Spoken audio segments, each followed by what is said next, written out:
Bueno, queridos seguidores, hoy les damos la bienvenida a nuestro último día de la Escuela de María, Reina de la Paz. Sin antes expresarles nuestro agradecimiento por habernos seguido paso a paso durante todos estos días. Esperamos de verdad que hayan disfrutado cada una de estas reflexiones. Voy a presentarles hoy dos conferencias y la primera de ellas es la segunda parte de la reflexión del Padre Francisco María Rizzi sobre la conversión del corazón en el Antiguo y Nuevo Testamento. Vamos a continuación con esta charla.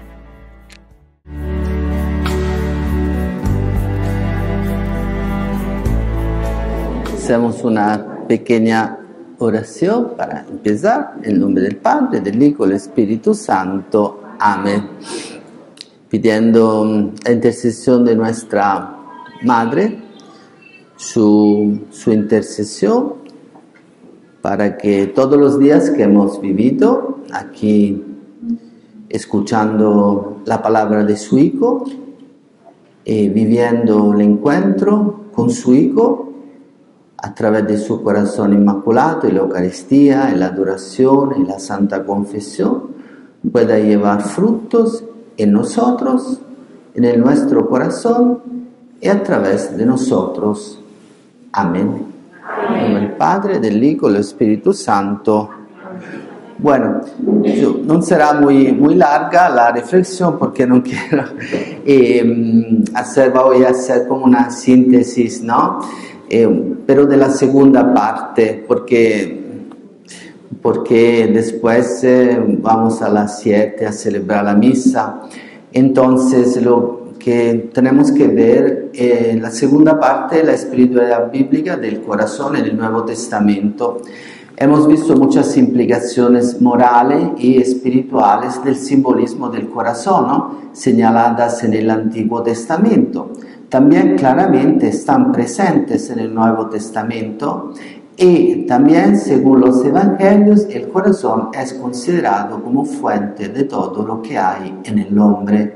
El Evangelio de Marco, el capítulo 7, la boca habla de la plenitud del corazón. Por es muy importante pedir al Señor la sabiduría para tener un corazón sabio, que lo necesitamos muchos.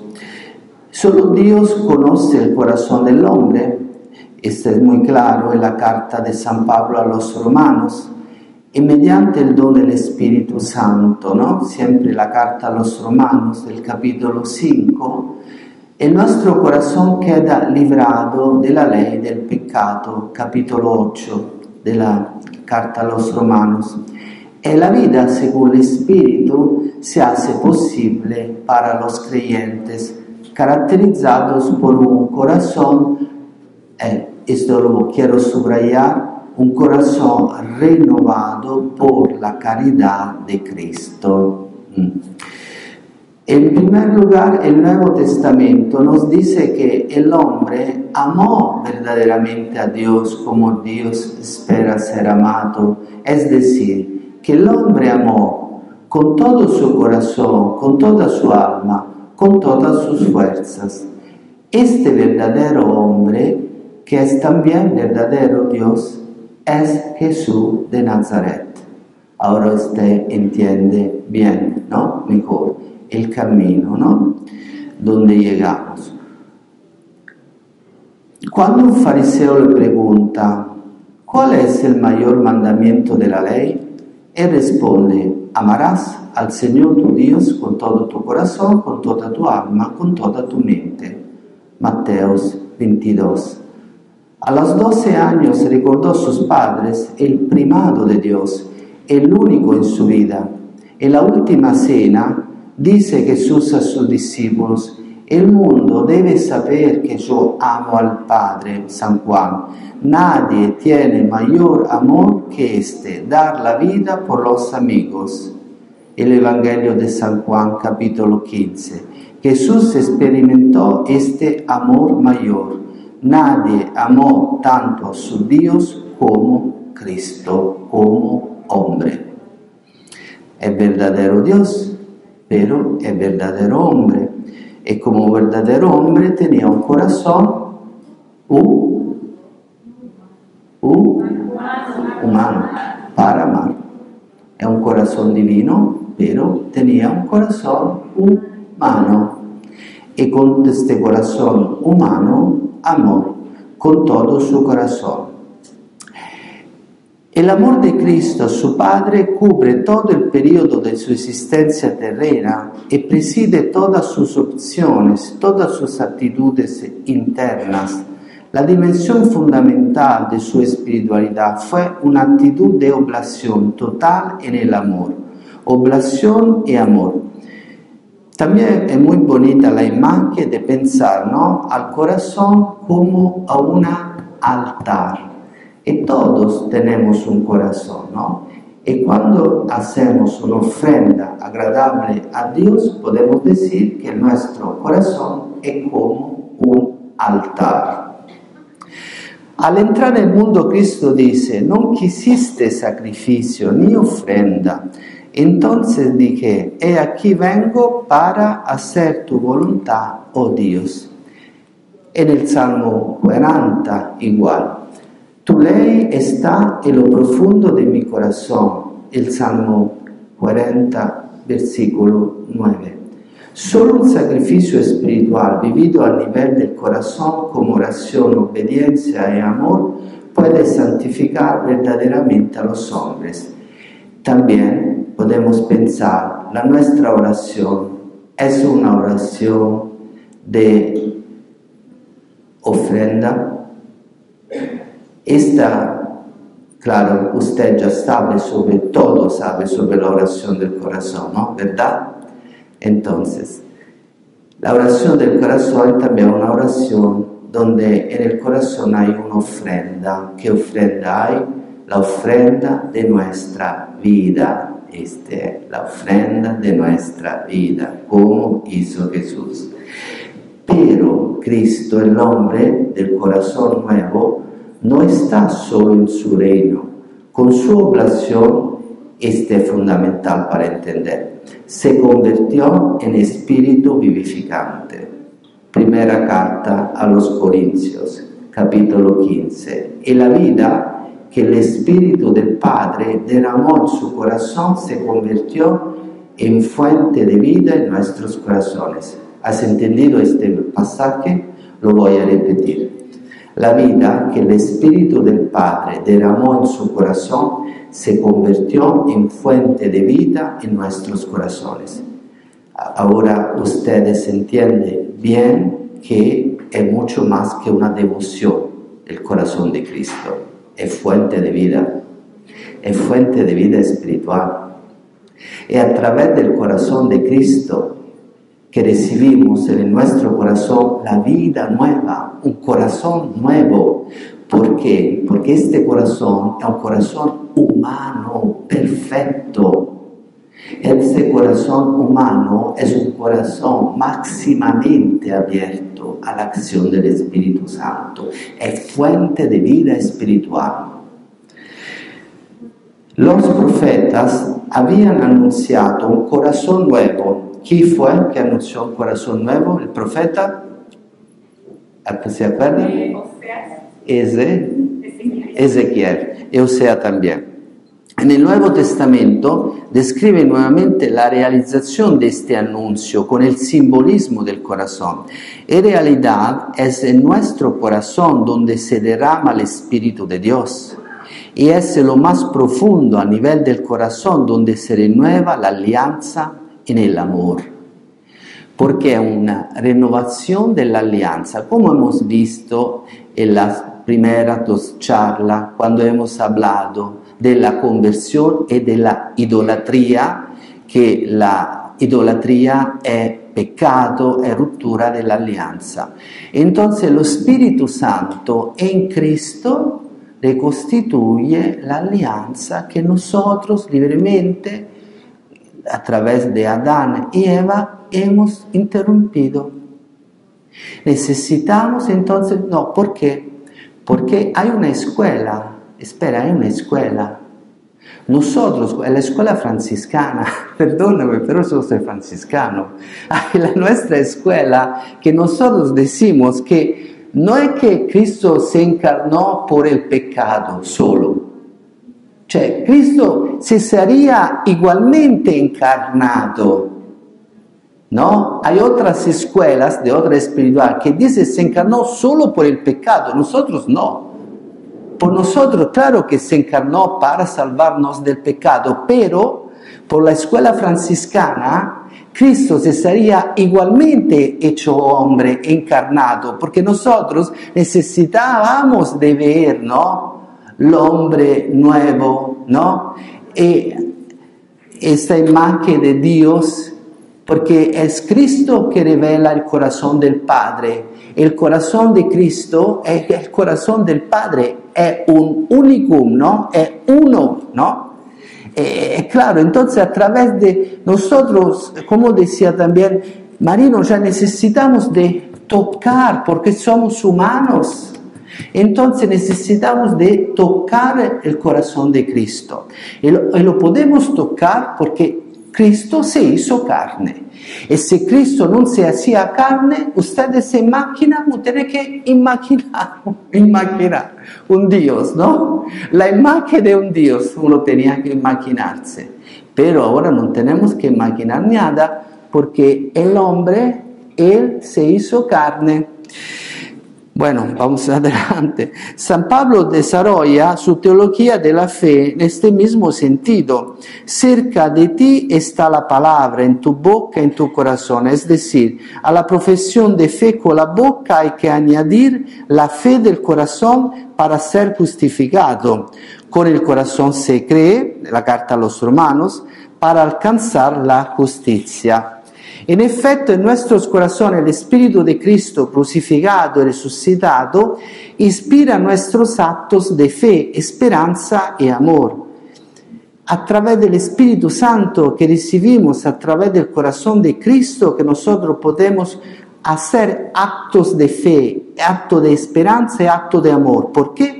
Porque el Espíritu de Cristo, el Espíritu Santo, nos vivifica en nuestro corazón que está tan enfermo y necesita de ser curado y sanado y resucitado, revitalizado a través del Espíritu del corazón de Cristo, que es fuente de vida espiritual, fuente de salvación. Por lo tanto, es desde lo más profundo de nuestro corazón que podemos creer, es decir, reconocer a Jesús como Hijo de Dios y llamar a Dios en Cristo Abba Padre. Solo en Cristo podemos decir Abba Padre. El mismo Espíritu invisible de Dios inspira simultáneamente el corazón de Cristo y nuestro corazón lo abre a Dios para que le amemos como a nuestro Padre. Cioè, lo que quiero decir, muchas cosas, claro que esto es sería muy largo, pero lo que más importante es pensar ahora que necesitamos de un puente. Este puente es Cristo, este puente hacia el corazón del Padre es el corazón de Cristo. Y nosotros a través del corazón de Cristo, que es fuente de vida espiritual, también nosotros tenemos acceso, esta es la palabra, acceso al Padre, tenemos acceso al Padre. Renovados individualmente, cada uno en su propio corazón, descubrimos que todos somos vivificados por el mismo Espíritu, todos por tanto miembros del cuerpo de Cristo, formando un solo cuerpo, unidos entre sí en la mística de la solidaridad. Un corazón y un solo corazón, una sola alma. Entonces, para decir que el fundamento de la unidad es el corazón de Jesús. Cioè, el fundamento de la unidad entre nosotros es el corazón de Cristo. Porque a través del corazón de Cristo, solo a través de Él que podemos vivir la unidad. Porque Él es la fuente de vida espiritual para recibir la fuerza del perdón, la fuerza de amar, la fuerza de empezar de nuevo, la fuerza para tomar decisiones por la vida.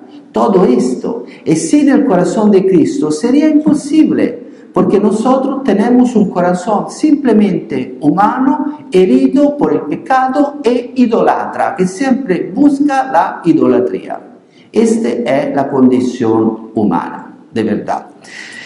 Evidentemente se trata de no detenerse a mitad del camino, debemos creer el amor hasta el fin como Cristo, o sea, nuestra vida, come la del antiguo Israel, está vacía de Dios si se vive solo en la superficie, está llena de Dios si uno se une con Él, con todo el corazón. Y para que todo esto sea posible, también para nosotros, nuestra reflexión se transforma en oración, como leemos en la carta de San Pablo a los Efesios. Para conocer el amor de Cristo que excede a todo conocimiento, para que os vayáis llenando hasta la total de la plenitud de Dios. Y ahora mirando al corazón de María, también tenemos todavía unos minutos. ¿Por qué el corazón de María? Porque el corazón de María, durante 9 meses, la vida del Hijo de Dios hecho carne palpitó rítmicamente con la de María, un vínculo que nunca se ha interrumpido, de hecho, se ha fortalecido desde que María está en el cielo en cuerpo y alma. Por esto el corazón más unido al corazón de Cristo es el corazón de María. ¿Por qué? Como lo decía antes Marino, ¿por qué el corazón de María es el más unido al corazón de Cristo? ¿Por qué? Porque el corazón de María es un corazón inmaculado, perfecto, en una unión perfecta con el Hijo, en una obediencia perfecta, en una caridad a través del Espíritu Santo perfecta, en una comunión de vida perfecta. Eso es muy interesante cuando hay personas, ¿no?, que tienen ya muchos años, ¿no?, y que son un matrimonio, tiene 50 años, 60 años casado, ¿no? Cuando camina, ¿tú has visto un matrimonio que camina? ¿Qué parece? Igual. Eso, igual. Parece, cioè, se mueven, cioè parece 2 personas, pero uno ve que es como si fuera una persona que camina. Eso significa que ellos de verdad toda la vida hicieron este camino de comunión, de unidad, de conformación, ¿no? Così como el fundamento es la comunión, la unión de Cristo al Padre, ¿no? Entonces, claro, la verdadera paz, por eso la madre en Medjugorje se presentó como reina de la paz, porque María guardaba todas estas cosas meditándolas en su corazón, porque la reina de la paz acogió en su sello esta paz, pero esta paz es una persona, como ha dicho siempre la Virgen, esta paz es Cristo mismo, porque ella abrió la puerta de su corazón a través de la fe. La fe es fundamental por nosotros. Entonces, lo que hemos vivido ahora en Medjugorje es como una renovación de la fe.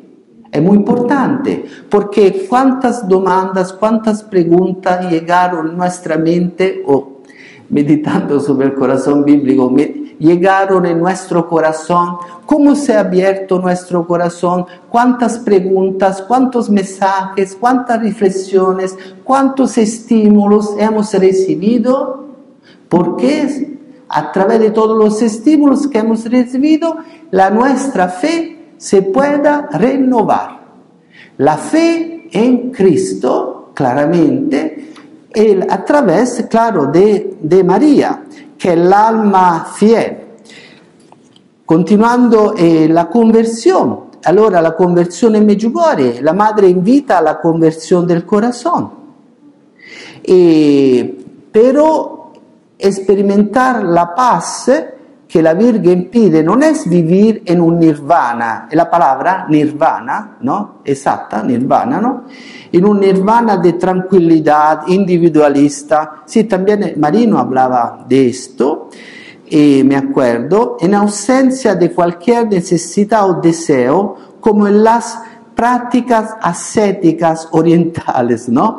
Pero es aceptación dinámica y gozosa de la voluntad de Dios, incluso ante los obstáculos más difíciles. Entonces, en esta manera, entendemos que si no hay oración, la oración del corazón, somos agitados, porque todo lo negativo nos molesta, nos ataca y nos quita la paz, nos saca la paz. Si no tienes fe, me acuerdo de un mensaje que ha dicho la Virgen: queridos hijos, usted haga todo el posible para no perder la paz, pero si usted pierde la paz, os consejo de ir a confesar, porque a través de la confesión usted pueda recibir de nuevo la paz. Pero la Madre, ante estos compromisos que nos pide, no nos deja solos. En efecto, ella nos espera con los brazos abiertos para protección contra Satanás, porque la acción de Satanás hay, por ejemplo, también Marino sería muy bueno, ¿no? ¿Dónde está Marino? Sería muy bueno, por ejemplo, hay 70 mensajes que la Virgen dejó sobre la acción de Satanás en el alma, ¿ok? Es una riqueza espiritual. Ha hablado a menudo de Satanás la Virgen, sobre todo los ataques, batallas espirituales que tenemos, ¿no?, que luchar contra la acción de Satanás, cómo Satanás obra en nuestra vida.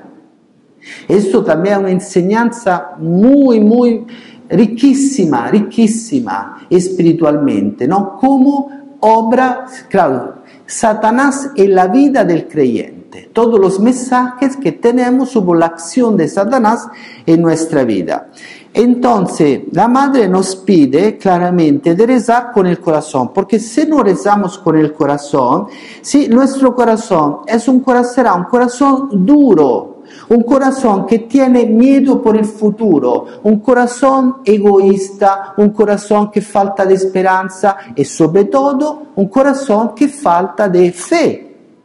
¿Por qué falta de fe? Porque no recibe el alimento necesario porque el corazón pueda permanecer unido al corazón de Cristo a través del corazón inmaculado de María. Esta gracia de Cristo que claramente nos une al corazón de Cristo, a través del corazón de Cristo al Padre, pero a través del corazón de la Madre. ¿Por qué? Entonces, claro que así hacemos experiencia en la oración del corazón que Dios es amor, pero la Virgen ha dicho también, Dios es libertad y todos queremos ser misioneros. ¿Cuál es el tema del retiro? ¿Cómo fue? Medjugorje, una misión por el mundo. Entonces usted entiende que cambiando el corazón, allora empiezo la misión. Cioè, necesito de una conversión diaria de mi corazón para ser misionero, para ser misionera. Entonces yo entiendo que necesito de la conversión, de la gracia diaria, necesito de los sacramentos, necesito de la oración, porque mi corazón se pueda renovar, ¿no? A veces, hago un ejemplo, entonces acá todos son santos y santas, ¿no? Cuando llegan personas, a veces en el confesionario, ¿no? Y dicen, padre, ¿no? Que están todas modeladas, son perfectas, ¿no? Claramente, ¿no? No hay nada, cioè vedi una persona che sta bien, non tengo nada, ¿no? Toda roba de Valentino, de Versace, Pero... Y después nos dice, entonces, claro, una persona que cuida de su cuerpo, yo no tengo nada, ¿no? Claro, contra ¿no? Pero me dice, padre, cioè, viene una persona y dice, sí, padre, la última vez me confesé 2 años atrás. ¿Entiendes? Y uno puede decir, qué mal olor se siente. Después de 2, 3 años, ¿no? Y cómo cuidan el cuerpo, pero no l'alma. Entonces esto es, ¿no? No cuida el cuerpo, pero no cuida el alma. Entonces uno entiende, ¿no? Y parece que son perfectas personas, hombres, mujeres, igual. pero nosotros necesitamos esta agua viva que necesitamos todos de renovar en nuestro corazón en Cristo. Y también otra cosa, es importante pensar que el Señor nos invita a la misión, nos llama a la misión, no porque somos perfectos, no, porque queremos caminar, queremos hacer un camino de santidad. Y la Virgen nos llama a la santidad.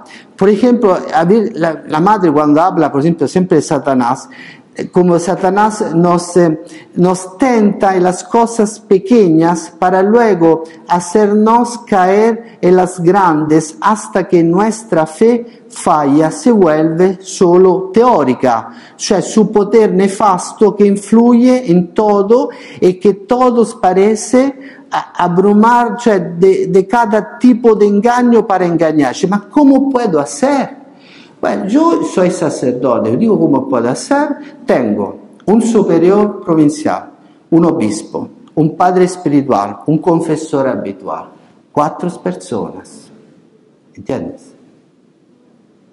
Cioè, no es que tomo una decisión, sí, voy a tomar una decisión así, no.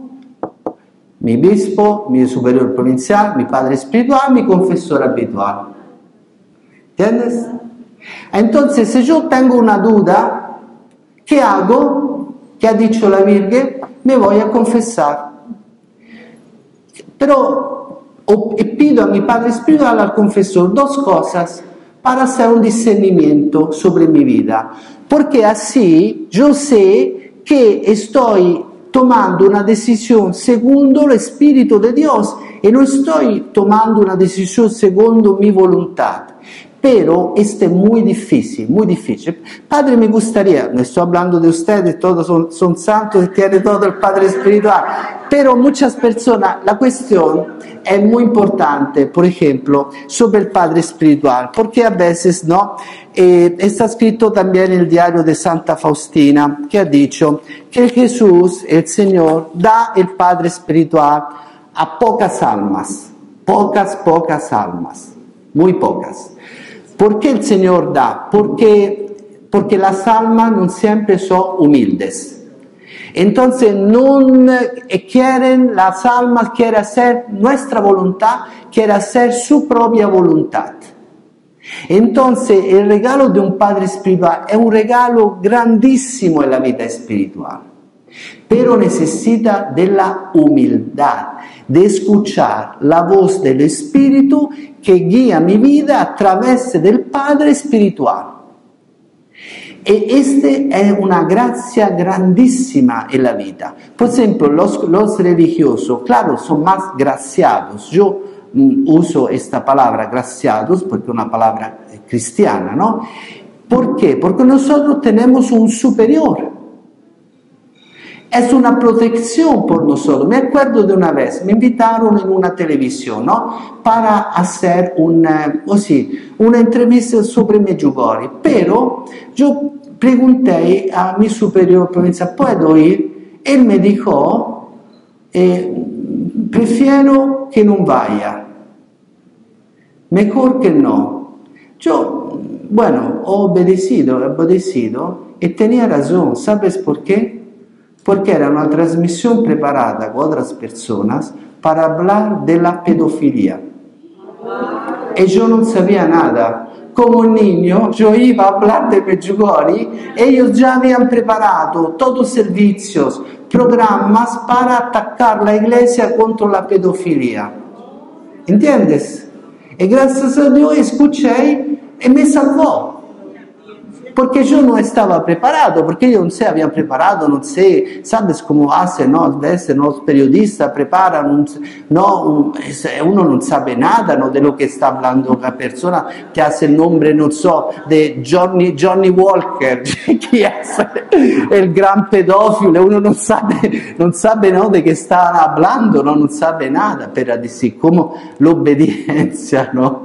L'obbedienza, porque yo llegaba en la tele, no sabía nada. nada, ¿no? Como un niño, exactamente, per hablar de la espiritualidad de Medjugorje, estaban, porque después he visto la transmisión que llegaron otras personas y fueron atacadas, con muy violencia, porque estamos hablando de 10 años atrás, usted se acuerda, ¿no? Cuando fue aquel ataque increíble, parecía que todos los curas de la Iglesia Católica, todos son pedófilos, ¿no?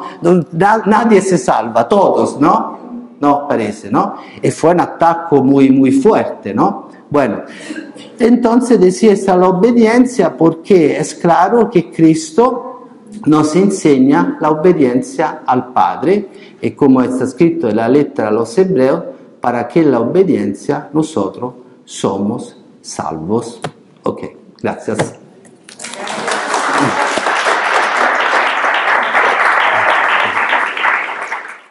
Bueno, después de esta reflexión del Padre Francisco, voy a introducirles la charla de Marino Restrepo, precisamente la última de este retiro. Se llama María, Reina de la Batalla Espiritual.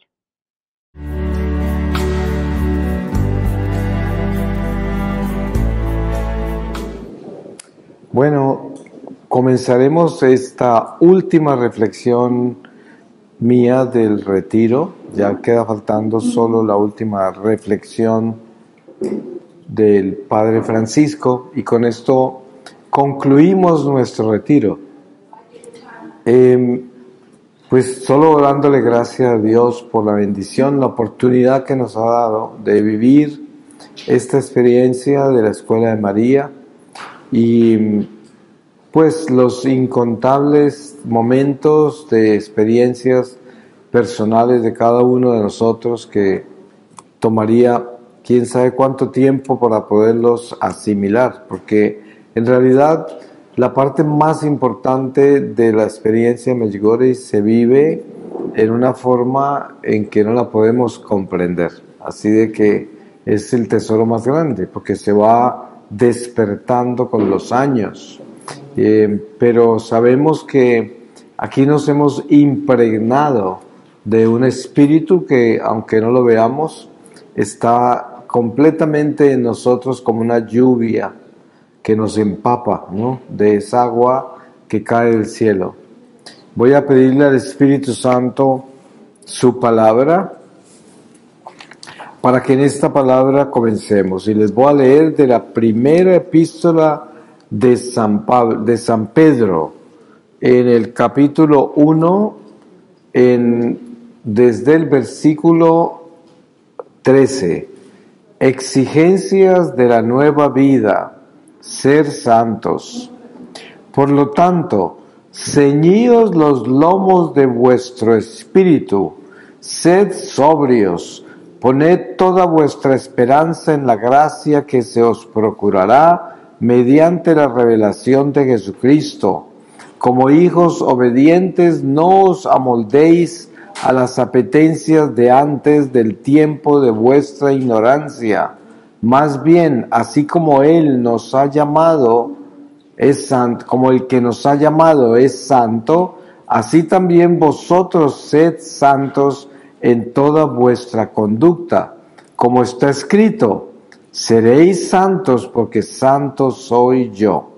Y si llamáis Padre a quien sin acepción de personas juzga a cada cual según su conducta, conducíos con temor durante el tiempo de vuestro destierro, sabiendo que habéis sido rescatados de la conducta necia heredada de vuestros padres, no con algo caduco, oro o plata, sino con una sangre preciosa, como de cordero sin tacha y sin mancilla, Cristo, predestinado antes de la creación del mundo y manifestado en los últimos tiempos a causa de vosotros, los que por medio de Él creéis en Dios, que le ha resucitado entre los muertos y le ha dado la gloria, de modo que vuestra fe y vuestra esperanza estén en Dios.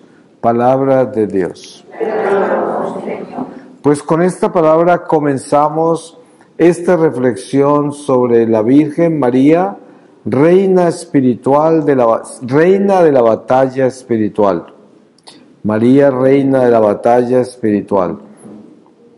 Nosotros, a medida que nos vamos compenetrando más con estos misterios de nuestra fe, vamos descubriendo que nuestra vida como católicos es una batalla espiritual.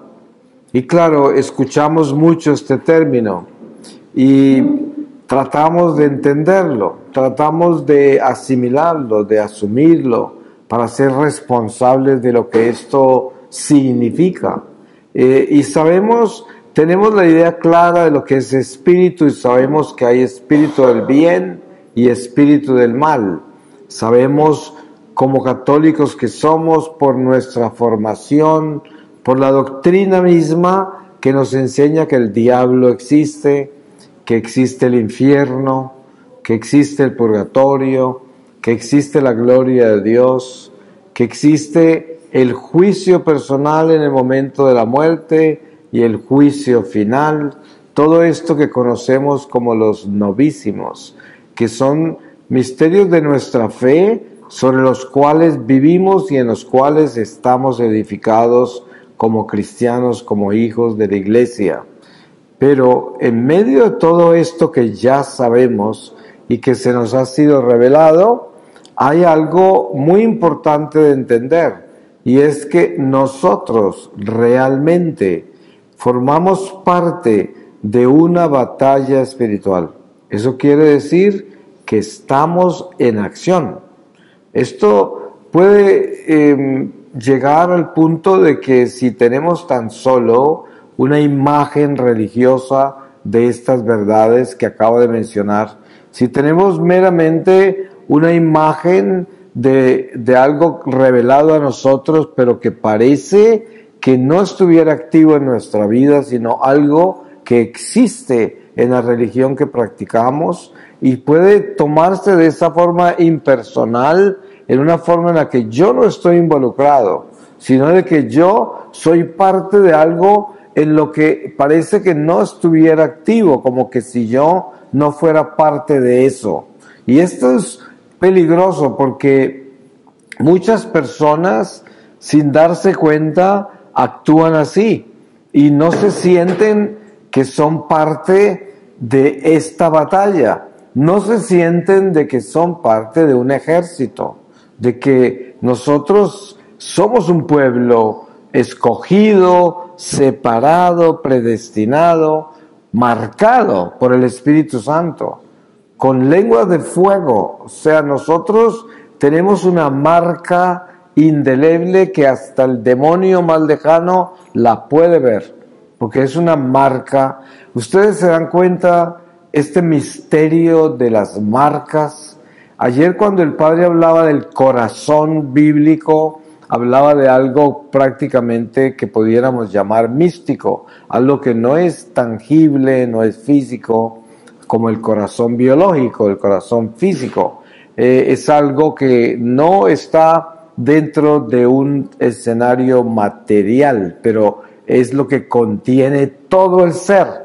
Entonces, de la misma forma encontramos misterios de nuestra historia sagrada, como es la marca. Ustedes se dan cuenta que en la Pascua en Egipto, Dios le pide al profeta que anuncie esa marca de las casas con la sangre del cordero. Y todo esto nos da a entender a nosotros el sentido de la marca que Dios puso sobre Caín cuando lo desterró todavía más lejos de lo que estaba y lo marcó para que no lo mataran, ¿sí? Y así encontramos en el libro del Apocalipsis, San Juan está hablando de ese ángel que viene a marcar los hijos de Dios. Y entonces, cuando entendemos quiénes somos nosotros, nos damos cuenta que somos el pueblo de Dios, escogido, separado, y podemos decir con seguridad, marcados. Somos marcados con la sangre del Cordero Divino. Y esa marca implica una batalla, porque donde el espíritu del mal vea un marcado, ahí tiene guerra. Él lo quiere destruir, él quiere apagar esa luz, él quiere separar eso de su territorio, porque nosotros somos luz cuando somos fieles. Des en cuenta que la responsabilidad nuestra en esta vida, corta vida nuestra, es mantener la luz encendida. Somos un faro de luz, pero el pecado disminuye la luz. Por eso la responsabilidad nuestra, que es mantener la luz encendida, es como una economía. Al morir y presentarnos ante el tribunal de Jesús, entonces esa luz es la que va a testificar en contra o a favor nuestro, dependiendo de la luz que llevamos durante cada paso de nuestra vida. Entonces es como si a nosotros nos crean y nos mandan con una luz y tenemos que tenerla encendida, y cuando esa luz se disminuye, somos responsables de eso, porque aquellos que tenían que haber visto con esa luz no vieron. O sea, por donde nosotros pasamos, por donde circulamos, somos responsables de todo el que nos rodea. Y esos que nos rodean deben ser iluminados con la luz que llevamos, porque somos vasijas de barro que llevan el tesoro, como dice San Pablo, que no puede haber una imagen más preciosa de nosotros que esa que da San Pablo cuando dice que somos vasijas de barro que llevan el tesoro. ¿Se pueden imaginar lo extraordinario que es eso? Una vasija de barro es quizás la vasija más frágil que hay en la naturaleza. No puede haber algo más frágil que el barro.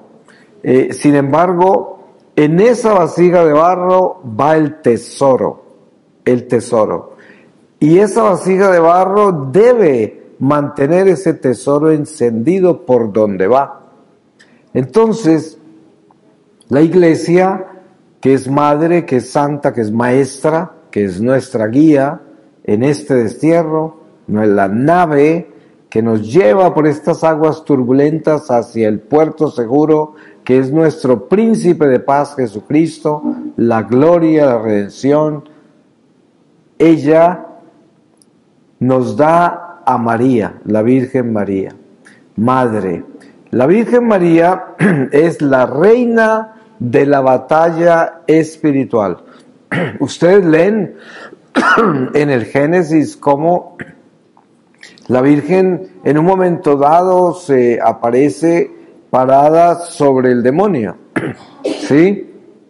Y en la iconografía nuestra, en las imágenes nuestras de la iglesia, encontramos a María parada sobre la serpiente. Y esta imagen es una batalla. ¿Por qué María puede pararse sobre la serpiente? La primera Eva, que es la Eva que cae, la Eva por la cual entra la muerte al mundo, ya no puede pararse encima de la serpiente. Prácticamente la serpiente se paró encima de ella, le ganó. Ahora, la nueva Eva de la nueva creación en Jesucristo, la Santísima Virgen María, sin mancha, inmaculada, tiene el poder de pararse sobre las cabezas de la serpiente porque es pura. Por eso, porque cuando se es puro como es María, tiene la fuerza total sobre la muerte, sobre el demonio, sobre el pecado. Y esto nos da a nosotros la idea clara de quién es la Virgen María. Entonces, ella se convierte en esa reina de la nueva creación en Jesucristo, que es una creación que ya no tiene muerte. Ahora, ustedes se preguntarán, pero la muerte todavía existe en el mundo. Sí, pero es que el reino de Dios que está entre nosotros es un reino que está en el horizonte del final de este destierro. Por lo tanto, aún se necesita vivir la peregrinación de la economía de la salvación, que es un número exacto de almas entrarán a la gloria de Dios antes que Jesús regrese. Algunos místicos de la iglesia han dicho que ese número exacto de almas que entrarán al reino antes de que termine el reino de la muerte para siempre es exactamente el número de ángeles que cayeron. Eso pues son revelaciones privadas de doctores y místicos de la iglesia. No es enseñanza doctrinal ni evangelio, pero es una economía. Cuando se complete ese número, que solo Dios sabe cuánto es, como nadie sabe cuántos ángeles cayeron, solo se sabe, según lo que nos dice San Juan en el Apocalipsis, de que una tercera parte, pero son miríadas de miríadas. Es como en el Apocalipsis, San Juan dice que los demonios, esos que cayeron, fueron esparcidos por el universo. Y también escucho una voz que dice: ay de la tierra y del mar, porque Satanás ha sido lanzado allá y está furioso porque su tiempo se termina ya. Entonces, nosotros escuchamos de los extraterrestres, ¿cierto? Y hoy en día últimamente es muy común escuchar sobre esto.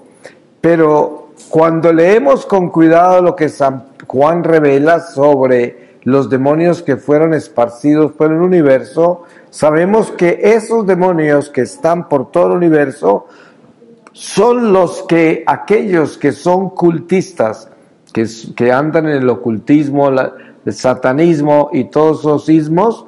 Claro que ven extraterrestres, porque son demonios.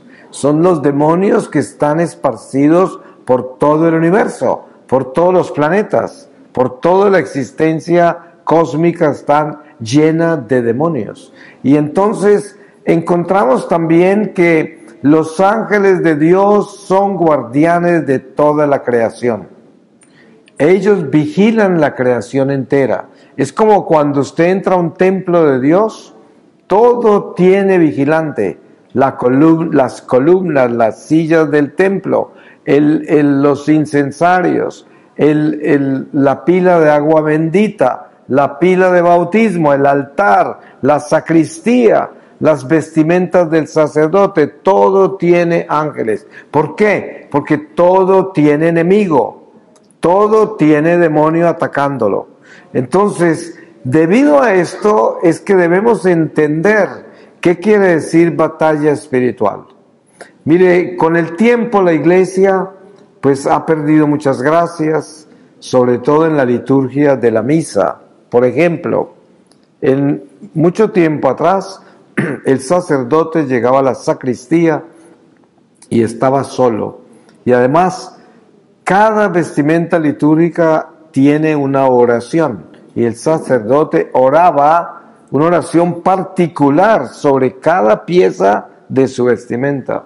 Y en ese ritual de la sacristía, en preparación para salir a celebrar la misa, comienza una batalla espiritual inmensa. Normalmente el sacerdote se consagra a la Santísima Virgen María y San José en la sacristía, porque entra en la batalla más grande, que es servirle al pueblo de Dios el alimento más poderoso que le va a dar fuerza para la batalla que tiene que enfrentar inmediatamente, porque es el pan de ese día, la fuerza de ese día, la sangre de Jesús, el alimento el pan de ángeles, como se conoce, pan de vida eterna.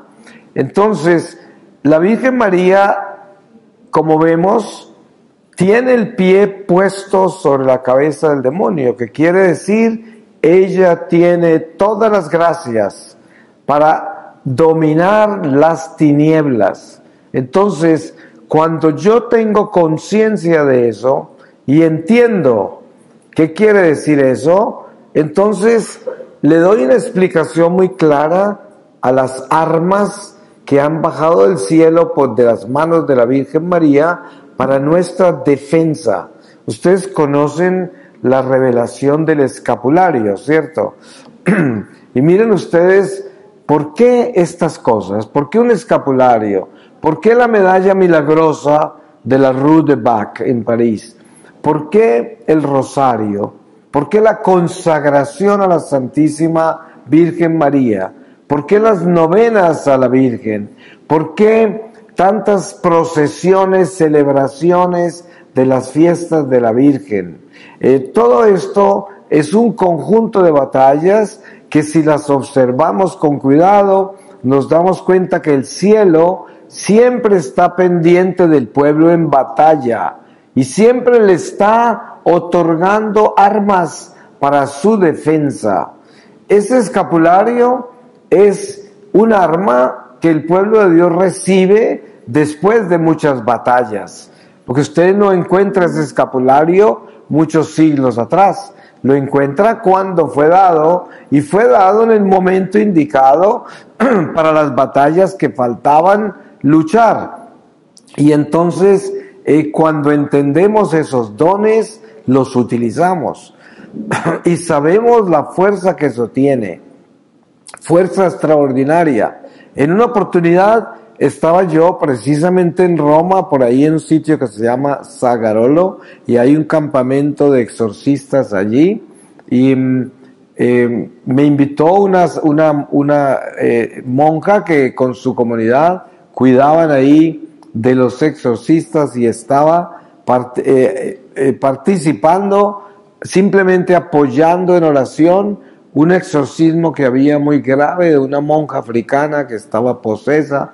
Era algo muy difícil y era en una carpa grande llena de almohadas, y porque son de esas posesiones donde el poseso vuela por el aire, y a veces hasta el exorcista vuela por el aire, ¿no?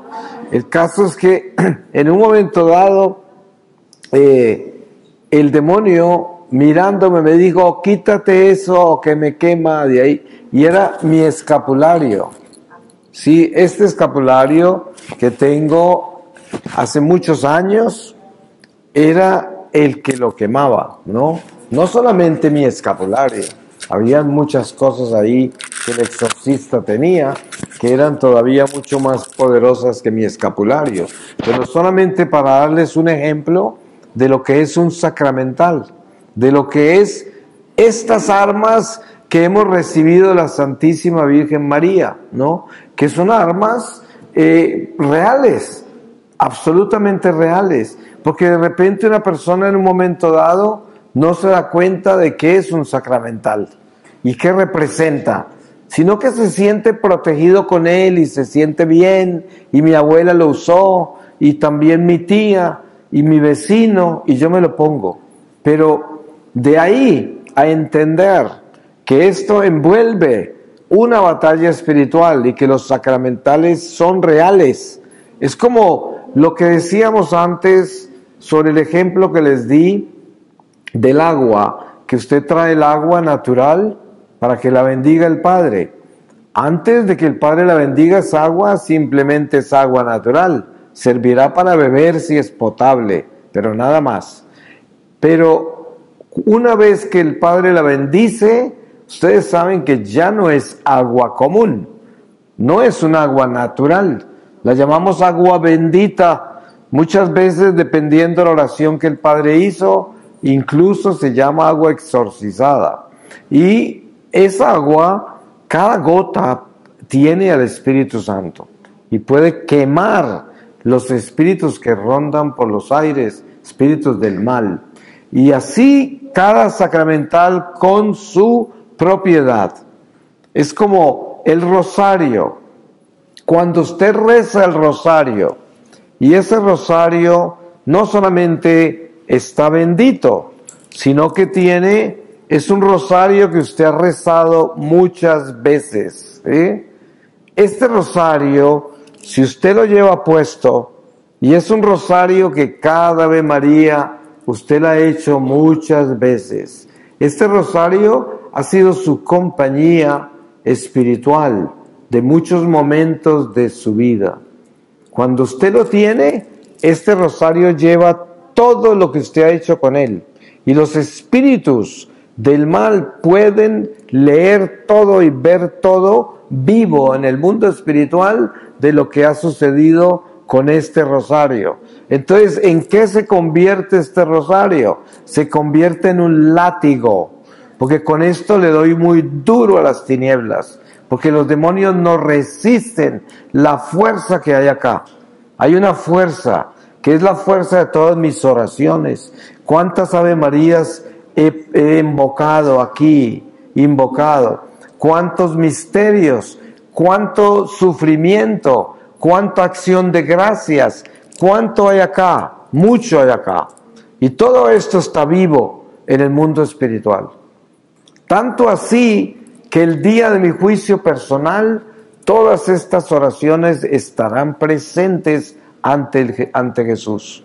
¿Sí? Y todo esto envuelve una economía espiritual.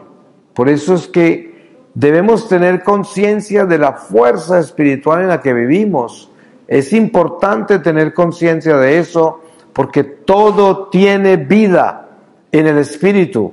Todo lo que tiene que ver con nuestra fe, todo lo que tiene que ver con nuestra iglesia, está vivo. Mire, muchas veces usted no se da cuenta que usted entra al templo, a misa, y de pronto ahí en el pasillo por donde usted está caminando, hay una basura tirada ahí.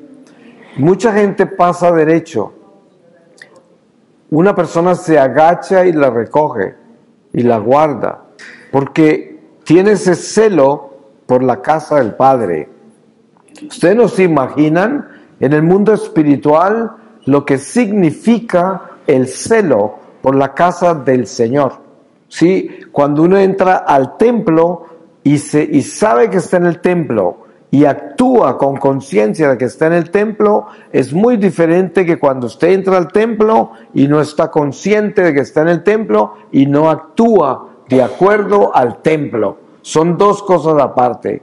Pero cuando estamos en el templo de Dios, y no solamente cuando estamos en el templo de Dios, pero estando en el templo de Dios que está particularmente consagrado al Señor y que es el lugar sacramental de nuestra vida cristiana, todo lo que sucede ahí es trascendental. Es una economía muy costosa, mucho más costosa que si usted está en el parque del pueblo. No es lo mismo. Sin embargo, en lo que se respecta a nuestra relación personal con Dios y a la oración, donde quiera que estemos, nosotros somos ese templo que en el corazón llevamos al Señor, donde estemos. Por eso Jesús le enseña a la samaritana de que llegará el momento en que adorarán al Señor es en espíritu y verdad. Y está hablando que mucho más allá del templo de ladrillos. Sin embargo, todo tiene sentido espiritual en nuestra vida cristiana, todo lo que hacemos. Yo le digo a la gente, mire, es importante que usted espiritualice sus zapatos, que usted espiritualice su correa, su camisa, las cosas que usa para bañarse. Me refiero, no llegar al escrúpulo ni a las exageraciones y fanatismo. Me refiero es a que el mundo material debe ser un complemento del mundo espiritual y no el mundo espiritual complemento del mundo material, porque lo que realmente tiene trascendencia y es eterno es el mundo espiritual. Por eso es el Espíritu el que debe reinar en nuestros corazones. Y por eso la Virgen María representa para nosotros el reinado de ese mundo espiritual. Ella es la reina de la batalla porque tiene el poder sobre todos los demonios, el poder absoluto. Pues imagínense ustedes cuando leemos en nuestra doctrina católica de que María es la reina de todos los ángeles. Entonces, si ella es la reina de todos los ángeles, ella es la reina de San Miguel Arcángel, príncipe de la milicia celestial. Ustedes se pueden imaginar el poder que ella tiene sobre Satanás y todo su ejército, cuando Satanás le tiembla a San Miguel Arcángel, cuando Satanás le huye a cualquiera de los ángeles. Un solo ángel hace temblar los infiernos enteros, un solo ángel de Dios. Entonces, póngase a pensar lo que es María. Entonces, teniendo esto claro, debemos tener mucha conciencia sobre nuestra relación con la Virgen. Ahora, tenemos que saber que ningún sacramental es un amuleto, ¿sí? Nosotros, cuando yo estaba secuestrado por las guerrillas en Colombia, los guerrilleros tenían escapularios, los guerrilleros tenían medallas y las tenían para que no los mataran, para que fueran invisibles cuando estaban atracando a la gente. O sea, eran amuletos lo que tenían, que les había dado la abuela o quién sabe quién, pero eran amuletos. Y mucha gente utiliza los sacramentales como un amuleto, el mismo rosario. Mucha gente va a la iglesia y la usa como un amuleto. Van a la iglesia es para recibir protección, para que no les pase nada, para que las cosas les salgan bien, solo para eso. Porque es verdad que dentro de nuestra relación con Dios, nosotros le presentamos nuestras necesidades al Señor, claro que sí. Y queremos que Dios nos proteja, claro que sí, y confiamos en eso, pero esa no debe ser la razón de nuestra relación con Dios. La relación real de nuestra relación con Dios es nuestro amor a Dios. Miren que Jesús, para enseñarle a San Pedro cómo enmendar las 3 veces que lo negó, ¿qué le dijo cuando resucitó? Pedro, ¿me amas? 3 veces. Entonces, ese amor, ¿qué quería decir? Ese amor es reparador. Lo estaba enseñando a reparar, porque a eso le agregaba ¿qué? Cuida mis ovejas. O sea, primero le pidió que lo amara. Segundo, que si lo amaba tanto, entonces fuera a darle ese amor a las ovejas. Porque en el prójimo es donde nosotros reparamos, enmendamos el amor que no hemos dado, los pecados que se nos han sido perdonados, que necesitan enmendar, los tenemos que reparar y los reparamos dando amor, porque el amor es la única forma en que entramos en una relación con Dios, auténtica, verdadera. Y por eso con María tenemos que tener esa relación pura, verdadera, donde todo lo que yo hago con relación a ella, ya sean mis devociones, mis oraciones, sacramentales relacionados con ella, tengan que ver con una unión con ella, no simplemente el poder que ella me da, la protección que ella me da, no solamente eso, sino una unión con su Inmaculado Corazón, que yo me sienta que ella es madre, que yo soy hijo, que estoy unido a la batalla con ella. Ustedes se dan cuenta que cuando se entra en una conciencia mariana, como podríamos llamarla, oramos por las intenciones del Inmaculado Corazón. ¿Eso qué quiere decir? Eso quiere decir que estamos tan unidos a la Santísima Virgen que ya nos unimos a sus oraciones. Y no estamos unidos solamente para que ella nos dé a nosotros, sino que nosotros estamos unidos a ella apoyándola para sus necesidades. La Virgen tiene necesidades, porque la Virgen tiene intenciones, porque la Virgen tiene una misión, y tiene una misión con las almas, con sus hijos, en todo el mundo, incluyendo las almas del purgatorio. Por eso, al unirnos a ella y orar por sus intenciones, estamos en batalla espiritual con nuestra Madre. Pues vamos a pedirle al Señor que nos dé esa gracia de unirnos a María espiritualmente, con conciencia maternal, para que sepamos que con ella tenemos la fuerza que necesitamos para estar encima de la cabeza de la serpiente. Voy a terminar leyéndoles a ustedes de la epístola a los Filipenses, capítulo 2, desde el versículo 1, la unidad en la humildad. Así pues, si hay una exhortación en nombre de Cristo, un estímulo de amor, una comunión en el Espíritu, una entrañable misericordia, colmad mi alegría, teniendo un mismo sentir, un mismo amor, un mismo ánimo y buscando todo lo mismo. Nada hagáis por ambición ni por vanagloria, sino con humildad, considerando a los demás como superiores a uno mismo, sin buscar el propio interés sino el de los demás.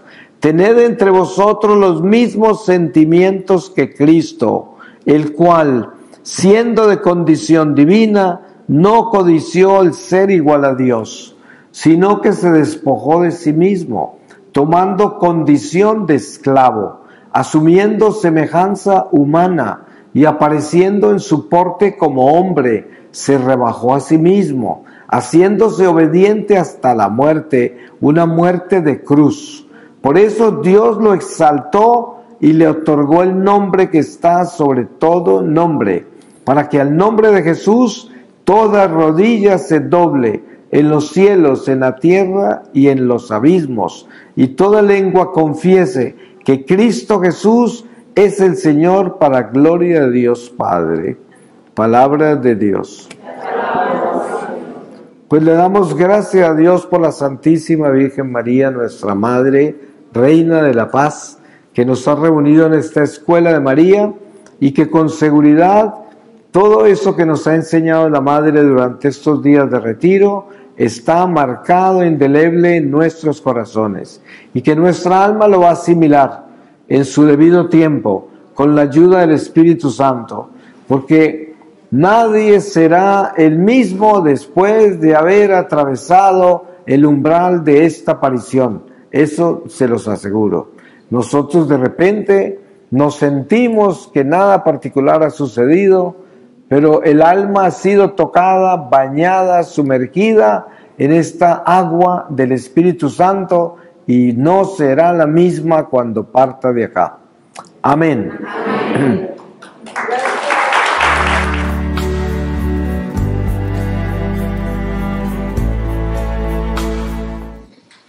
El Señor esté con ustedes. Proclamación del Santo Evangelio según San Mateo.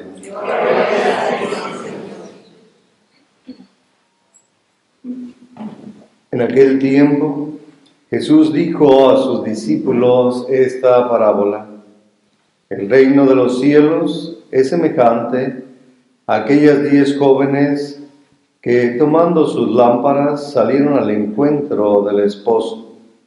5 de ellas eran descuidadas y 5 previsoras. Las descuidadas llevaban sus lámparas, pero no llevaron aceite para llenarlas de nuevo. Las previsoras, en cambio, llevaron cada una un frasco de aceite junto con su lámpara. Como el esposo tardaba, les entró sueño a todas y se durmieron. A medianoche se oyó un grito: «Ya viene el esposo, salgan a su encuentro». Se levantaron entonces todas aquellas jóvenes y se pusieron a preparar sus lámparas. Y las descuidadas dijeron a las previsoras: «Denos un poco de aceite, porque nuestras lámparas se están apagando». Las previsoras les contestaron: «No, porque no va a alcanzar para ustedes y para nosotras. Vayan mejor a donde lo venden y cómprenlo». Mientras aquellas iban a comprarlo, llegó el esposo, y las que estaban listas entraron con él al banquete de bodas, y se cerró la puerta. Más tarde llegaron las otras jóvenes y dijeron: «Señor, Señor, ábrenos». Pero él les respondió: «Yo les aseguro que no las conozco. Estén pues preparados, porque no saben ni el día ni la hora». Palabra del Señor.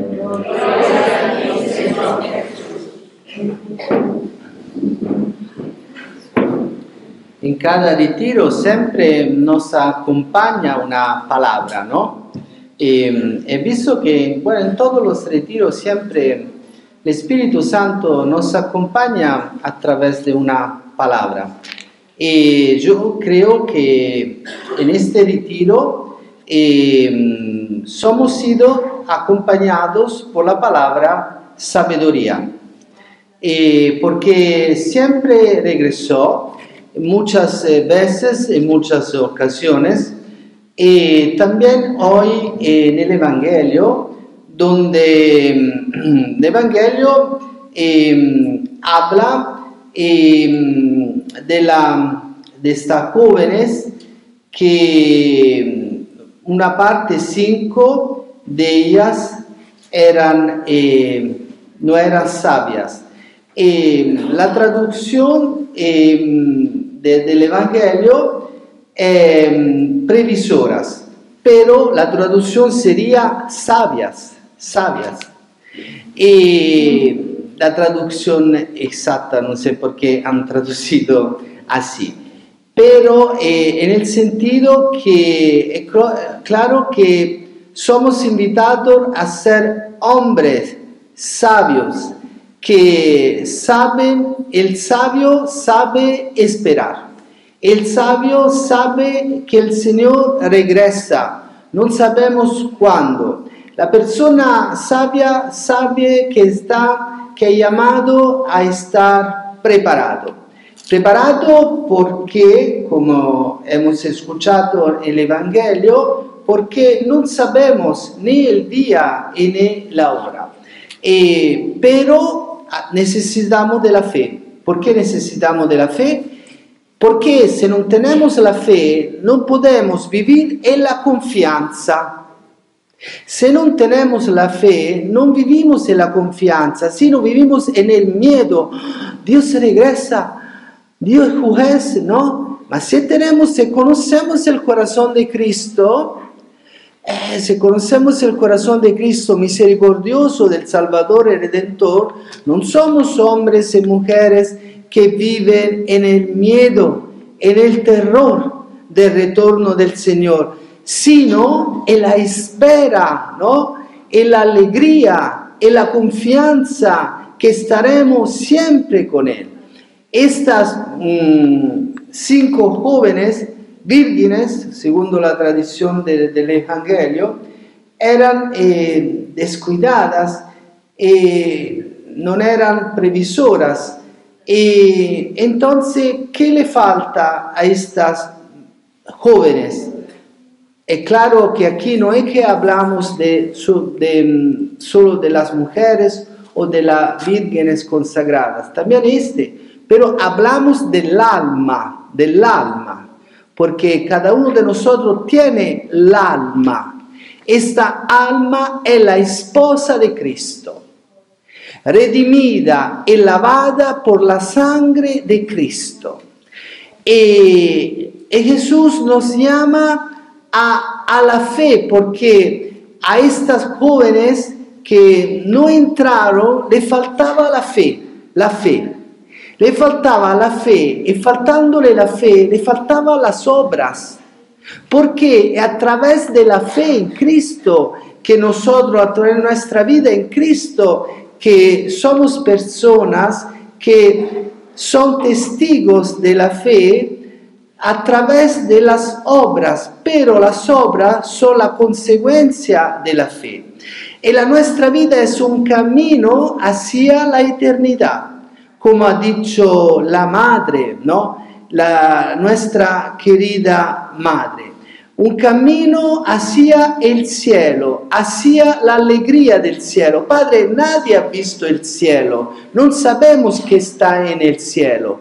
Bueno, en Medjugorje los videntes han visto el cielo, han visto el paraíso. Claro, han visto también el purgatorio y han visto el infierno. Pero hablamos del cielo, han visto el cielo, ustedes lo saben, ¿no? Visca y Jacob fueron llevados con el cuerpo al cielo. ¿Y qué ha dicho Visca sobre el cielo? Usted lo puede encontrar, ¿no? Hay el testimonio de Vizca y de Jacob, también con Peregrinos del Amor, me acuerdo que hicimos una transmisión sobre que han visto en el cielo, han visto almas que estaban llenas de alegría y de paz. Y han dicho que es una paz, es una luz, es una alegría que no se puede describir. El cielo es el fin último de la nuestra vida humana, el fin de la existencia, la visión de Dios. Entonces somos peregrinos, como ha dicho la madre, peregrinos hacia el cielo, caminando en la fe, caminando a través de las obras que manifiestan, revelan la nuestra fe.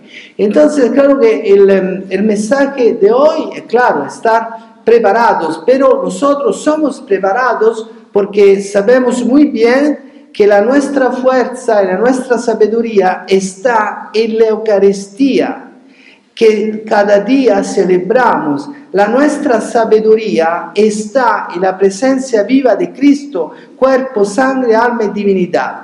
Y cada Eucaristía no es un encuentro con el Señor. Sí, claro.